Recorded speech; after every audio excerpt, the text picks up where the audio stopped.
important button you need to turn on right now on your Android phone to be sure that each time you are sending SMS, the message is actually delivered to your recipient on Android phone.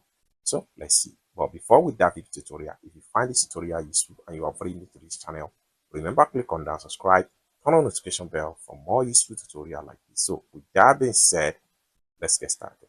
The very first thing you need to do is to head over to your phone iPad. So I'm going to click on here.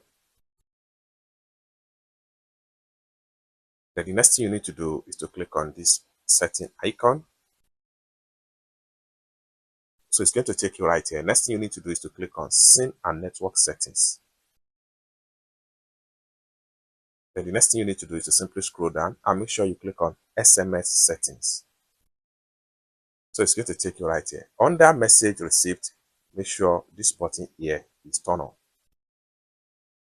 And with that, each time you are sending a text message to any contact on your phone, you are going to receive a notification that the message has been delivered successfully to the recipient on your Android phone.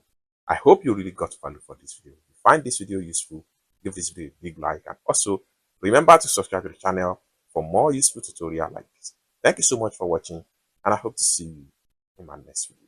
Bye for now.